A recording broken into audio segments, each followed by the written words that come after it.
एक बार एक बहुत ही दुखी व्यक्ति एक महात्मा के पास आकर कहता है, मैं अपने जीवन से बहुत दुखी हूं। मैं अपनी बीवी, बच्चों और अपने परिवार को भी खुश नहीं रख सकता। मैं अपने लिए भी कुछ नहीं कर पा रहा। कभी कभी तो मुझे अपनी जिंदगी को खत्म कर देने के भी ख्याल आते हैं। आप इतनी साधनाएं करते हैं, इतनी तपस्या करते हैं, क्या आप मुझे कोई ऐसा मार्ग बता सकते हैं जिससे मैं अपने बुरे वक्त से बाहर आ सकूं? मेरा बहुत बुरा समय चल रहा है। 2 वक्त की रोटी का इंतजाम करना भी मेरे लिए बहुत मुश्किल हो गया है। अब आप ही बताएं कि मैं ऐसे वक्त में मैं जिंदा रहूं तो कैसे रहूं, कैसे अपने परिवार को खुश रखूं? कृपया करके कोई साधारण सा तरीका बताने की कृपा करें ताकि मैं आसानी से समझ सकूं, क्योंकि मैं बहुत पढ़ा लिखा नहीं हूं। अगर आप बड़ी से बड़ी ज्ञान की बातें करेंगे तो शायद मैं कभी समझ भी नहीं पाऊंगा। यह सुनकर महात्मा ने मुस्कुराते हुए कहा कि तुम एक काम कर सकते हो। फिर महात्मा ने सामने की ओर इशारा करते हुए कहा कि उस ऊंची पहाड़ी पर एक मंदिर है और उस मंदिर के पास चींटियों का एक घर है जहां पर हजारों चींटियां रहती है। तुम्हें सुनने में बड़ा अजीब लगेगा, लेकिन वो चींटियां उस मंदिर की जमीन को खराब कर देती है, उस मिट्टी की उपजाऊ शक्ति को खत्म कर देती है, जिसके कारण वहां पर कोई भी पेड़ या कोई भी घास पनप नहीं पाती है। तुम मेरा एक काम करो, उसके बाद मैं तुम्हें तुम्हारे सवालों के जवाब दूंगा। तुम 7 दिन तक रोज उस पहाड़ी पर जाओ और उस चींटियों के घर को तहस नहस कर दो, उसको तोड़ दो। जब भी तुम्हें कोई चींटियों का घर दिखे मंदिर के आसपास तो उसे वहीं पर तहस नहस कर देना। लेकिन याद रहे, घर को तोड़ने में कोई भी चींटी मरनी नहीं चाहिए। इस बात को समझने का प्रयास करते हुए वो युवक वहां से चला गया। शायद उसको कुछ समझ में नहीं आया था कि महात्मा जी ऐसा क्यों करवा रहे हैं। तो वो उन चींटियों पर अन्याय कर रहे हैं, उनका घर तोड़वा रहे हैं, उन्हें नुकसान पहुंचा रहे हैं। आखिर कौन महात्मा ऐसा करेगा? लेकिन फिर भी उस महात्मा की बात मानते हुए वो अगले दिन से ही पहाड़ी पर जाना शुरू कर देता है। जब वो पहले दिन पहाड़ी पर पहुंचता है तो देखता है कि बहुत सारी चींटियां अपना खाना जुटाने में लगी हुई है। सारी चींटियां कतार से चल रही है और अनाज के छोटे छोटे कण उठाकर अपने घर में जमा करती जा रही है। ये देखकर पहले तो उस युवक का मन कमजोर पड़ गया। उसने सोचा कि ये इतनी मेहनत करके अपना घर भर रही है और मैं इनके घर को तबाह कर दूंगा तो इनको कितना बुरा लगेगा। लेकिन फिर उसने उस महात्मा की बात याद करते हुए उस घर को तोड़ना शुरू कर दिया। जल्द ही चींटियों में हाहाकार मच गया। वो इधर उधर दौड़ने लगी। अभी तक जो कतार से चल रही थी अब वो बिखर गई और इधर उधर अपनी जान बचाने के लिए भागने लगी। थोड़ी देर में घर टूट गया और सारी चींटियां इधर उधर छुपने के लिए भाग चुकी थीं। ये करने के बाद वो युवक दुखी मन से वापस अपने घर पर लौट आया। उसका मन परेशान था, दुखी था, पश्चाताप से भरा हुआ था। फिर उसने अपने बिस्तर पर रात में लेटे लेटे ही सोचा कि अब तो उन चींटियों का घर तबाह हो चुका है, अब वहां वापस जाने का क्या फायदा होगा, क्योंकि चींटियों का घर तहस नहस करने के लिए महात्मा जी ने कहा था, जो मैं कर चुका हूं। लेकिन फिर कुछ सोचकर अगले दिन उसने फिर से जाने का निश्चय किया और अगले दिन सुबह सुबह उठकर वो वापस उसी पहाड़ी पर पहुंच जाता है। पहाड़ी पर पहुंचकर वो उसी जगह पर पहुंचता है जहां पिछले सुबह उसने उस घर को तहस नहस कर दिया था। लेकिन वो ये देखकर चौंक जाता है कि उन चींटियों ने फिर से अपना घर उसी जगह पर बना लिया था और अब वो फिर से अपने घर के लिए सामान इकट्ठा करने में जुटी हुई थी। उस आदमी को देखकर लगा कि ये चींटियां कितनी मूर्ख है। इनको पता है कि कल ही इनका घर इसी जगह पर तबाह किया गया था और उसी जगह पर उन्होंने अपना नया घर भी बना लिया। और ये सोचकर वो आदमी हंसने लगा। लेकिन फिर से महात्मा की बात याद करते हुए उसने उन चींटियों का घर फिर से तबाह करना शुरू कर दिया। फिर से उन चींटियों में हलचल मच गई और थोड़ी देर में वो चींटियां इधर उधर अपनी जान बचाने के लिए भागने लगी। कुछ ही देर में उनका घर फिर से नष्ट हो गया और वो युवक थोड़ा संतोष के भाव से कि इस बार तो मैं अच्छी तरह से उस घर को तबाह कर दिया है, अब तो वो चींटियां यहां पर अपना घर बना ही नहीं पाएंगी। इसीलिए जाने से पहले उसने उस घर पर ठंडा पानी भी डाल दिया ताकि चींटियां वहां पर अपना घर न बना सके। और इस तरह अपना कर्म पूरा करके वो युवक फिर से अपने घर लौट आया। आज रात में सोते वक्त फिर से वो युवक यही सोच रहा था कि क्या महात्मा ये सही काम करवा रहे हैं? क्या किसी का घर तबाह करना किसी सिद्ध पुरुष को शोभा देता है? क्या हो अगर वो महात्मा सिद्ध पुरुष हो ही ना, क्या होगा अगर वो मुझे बेवकूफ बना रहे हो? लेकिन फिर उसने निश्चय किया कि मैं अपने काम को पहले पूरा कर लेता हूं। उसके बाद ही पता चलेगा कि महात्मा मुझे से ऐसा क्यों करवा रहे थे, और यही सोचकर वो रात में सो जाता है। अगले दिन सुबह उठकर वो फिर से उसी पहाड़ी की ओर निकल जाता है। पहाड़ी पर पहुंचकर वो उसी जगह पर पहुंचता है जहां पर उसने उनके घर को तबाह कर दिया था, और वो ये देखकर खुश हो जाता है कि वहां पर कोई भी घर नहीं था। सारी चींटियां वहां से भाग चुकी थी। अब उसने सोचा कि अब मेरा रोज रोज आने का क्या फायदा होगा, क्योंकि चींटियां तो अपना घर बदल चुकी है, और महात्मा जी ने मुझे 7 दिन आने के बाद कहा था, लेकिन आज तो तीसरा ही दिन है। अब बाकी 4 दिन वापस आने का क्या फायदा होगा।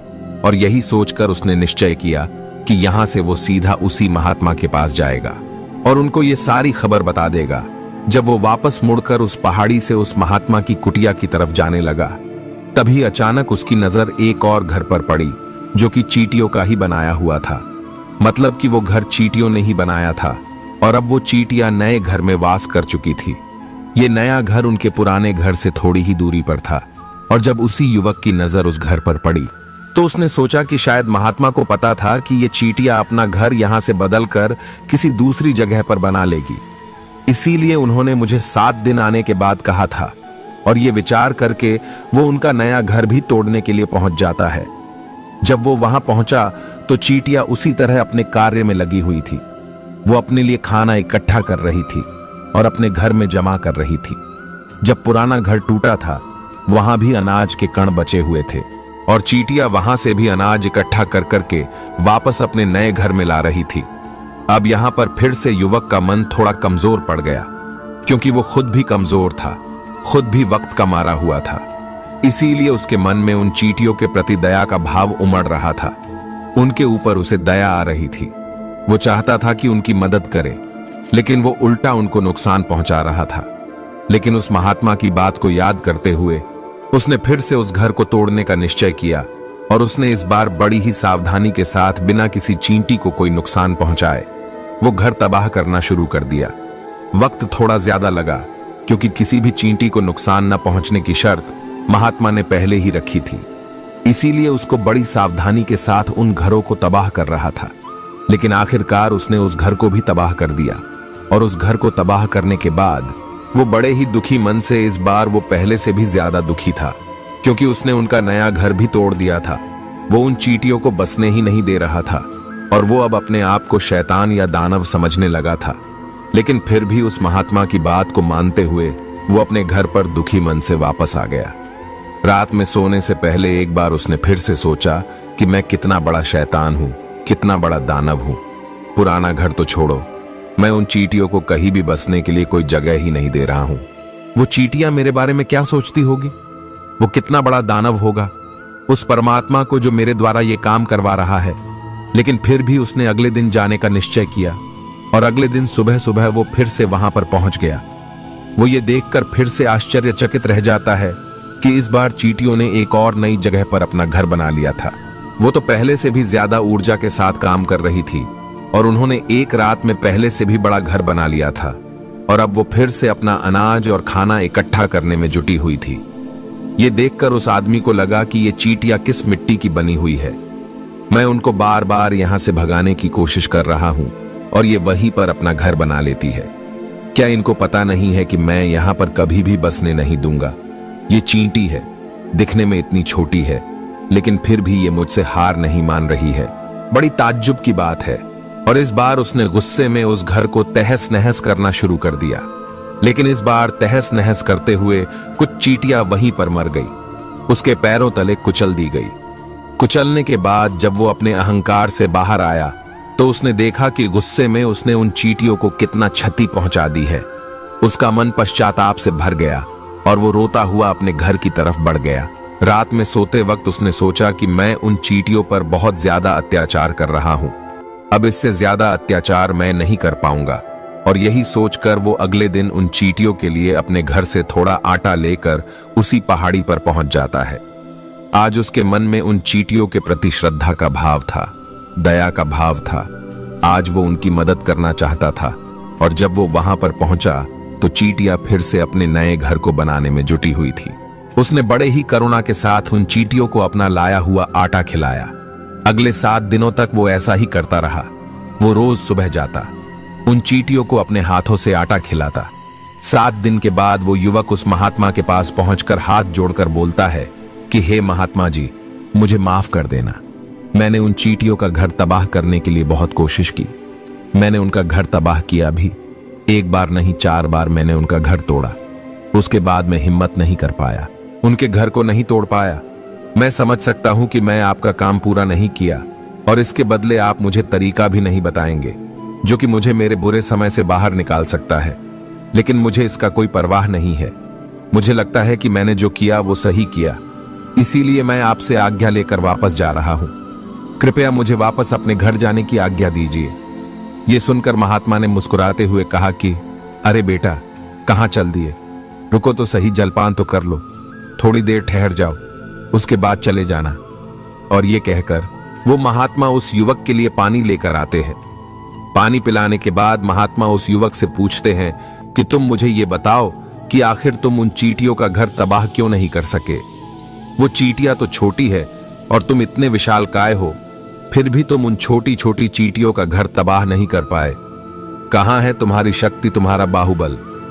इसका जवाब देते हुए उस युवक ने कहा कि हे महात्मा, मैंने उन चींटियों का घर तबाह कर दिया था, बार बार किया था। एक बार तो अपने गुस्से में उन चींटियों को भी हानि पहुंचा दी थी, लेकिन जिस दिन मैंने उनको हानि पहुंचाई उसी दिन मुझे लगा कि मैं उनको क्यों हानि पहुंचा रहा हूं, क्यों इनको इतनी तकलीफ दे रहा हूं, और उसी दिन से मैंने उनको क्षति पहुंचाने की वजह, नुकसान पहुंचाने की वजह उनकी सहायता करनी शुरू कर दी।